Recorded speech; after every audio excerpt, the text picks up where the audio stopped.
Hello, this is James.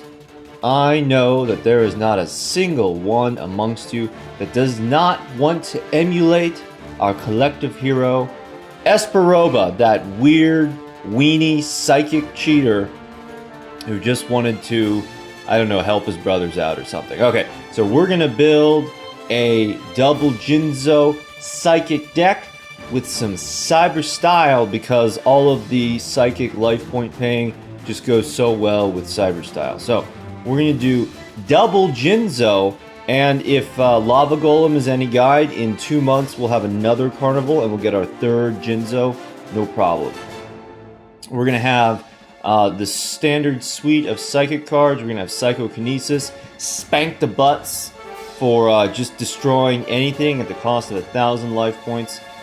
We're gonna have Serene, Psychic Witch. She's gonna search out our other psychic monsters. We're gonna have Power Injector. Now, Power Injector is potentially a controversial choice because now we have psychics that are just 1,800 attack points all the time, and we don't necessarily need to be boosting up Serene, Psychic Witch, but Power Injector is there for paying the life points. Sometimes you don't need to pay the full 1,000. Sometimes you just need the 600 life points to make the difference to get another Cyber Proto Dragon or two.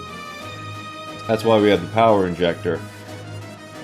And we're also going to do 3 of Psychic Ace. This card is really good. This card is super valueful. So if this card in the monster zone is tributed, you can target 1 card on the field, destroy it. So if you tribute, so normally when you tribute for a monster, right, you go -1 and the trade-off is you get a strong monster.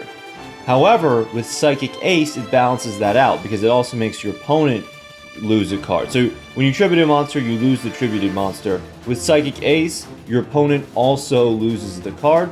And that's actually great for old Jinzo because his attack points are not the highest. So you can tribute your Psychic Ace, hit your opponent's Anki, and then Jinzo locks down all of their traps, and Jinzo can control the field. To get the Psychic Ace, obviously we can't just rely on our opponent to not attack the Psychic Ace. We're going to do 3 teleport. Once per turn, if your opponent controls a monster, you control no monsters, you can pay 800 life points to special summon 1 Psychic type monster with your hand. This is the dope combo. But Psychic Ace says tributed, and that's not just tribute summoned, that's also cards that say tributed, and that's going to be enemy controller. So enemy controller is another card like tribute summoning. It's 2 of your cards for 1 of your opponent's cards, but with Psychic Ace, if you tribute your Psychic Ace or the enemy controller, you can steal your opponent's monster, destroy their other monster, destroy their back row. It's fantastic. So, enemy controller and Psychic Ace, teleport and Psychic Ace, tribute for the Jinzo. Can't wait for the 3rd Jinzo. While we are waiting for the 3rd Jinzo, we're going to go 1 Blowback Dragon. And that's just because it's a level 6 Dark Machine, and that meets the activation conditions for Psychic Shockwave. We're only going to tech in 1 of these, just because it's funny. And it searches Jinzo, gives you Jinzo for free, but you don't want to break out with the Psychic Shockwave. Okay, we're going first against Joey Wheeler, and it's honestly, since Psychics and their life point paying mesh so well with Zane's not just his ability in Duel Links, but his play style in general. Like, he doesn't care about losing life points, he just wants to destroy your field and win. Like, maybe Zane should have been a Psychic Duelist. Anyway, so we have X Sabers, Unexpected Die, 1,000 Dragon, just like Joey loves it, onto the Serene Psychic Witch. We're going to Serene search a Psychic Commander, and we're going to go Psychokinesis onto our Anu Piranha, and then we're going to set our Serene Psychic Witch, which 1,000 Dragon attacks. We're going to banish for that Power Injector, and we're going to tribute for the Jinzo. Psychic Ace effect activates in the graveyard, and Cyber Style for lethal damage. So that's Cyber Style is not just for tributing, it also just gives you some extra attack points. We're going first out against Dr. Valiant Crowler, and the thing about Jinzo is like Jinzo should be a psychic monster, right? Because he's got like a weird, gross face, and he's all like veiny and nasty. And like his neck is super long, so I feel like he should have been a psychic monster, but was in the anime, but then for whatever reason they changed him to a machine for like gameplay purposes. Okay, so we're going to go and attack for game with all of our assembled monsters. Cyber Style coming in clutch once again for those Econ take targets, making it 1-for-1. Alright, here we're going first against Joey Wheeler. Joey Wheeler is bringing the Fields of the Warriors.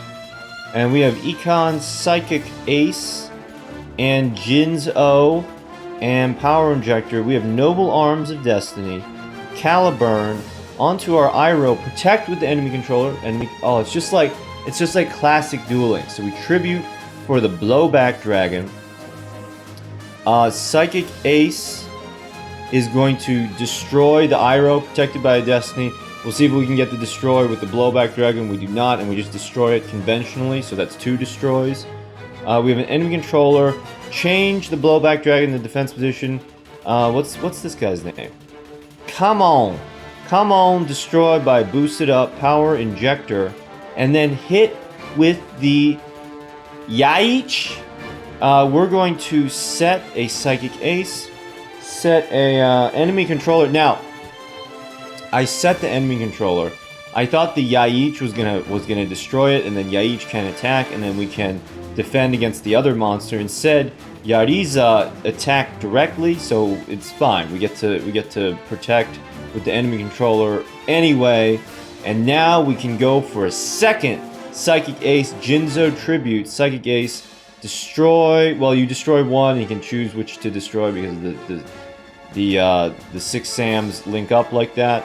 And then we're just gonna grind it out a little bit more in a continuous top deck situation for Joey Wheeler. And the nice thing about this is, even if he draws any crazy traps, Jinzo locks it down. There's not going to be any reverse Kado Hatsudo. Here we're going second against our mirrored twin.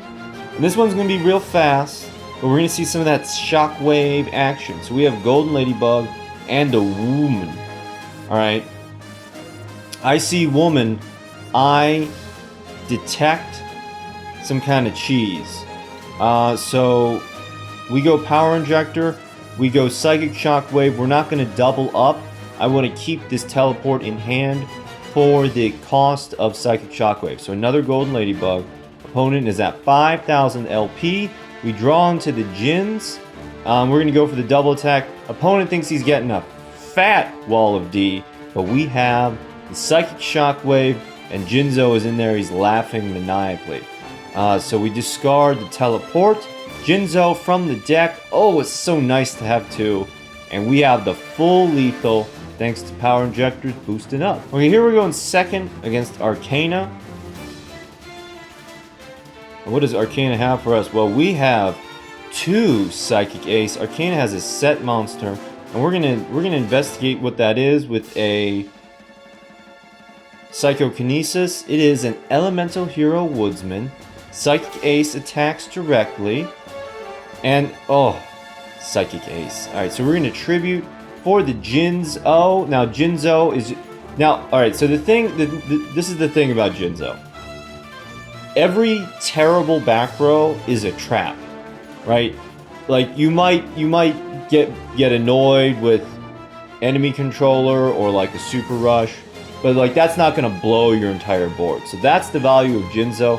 All of those really game reversing trap cards are negated by Jinzo, and the large monsters that give Jinzo a problem potentially taken care of by Psychic Ace. And since Jinzo doesn't have the full lethal, give him some help with everybody's favorite Proto Cyber Dragon. So give this deck a shot. It's really easy to build, and it's going to be very useful for either team when we have the machines versus psychics conflict. Thank you for watching.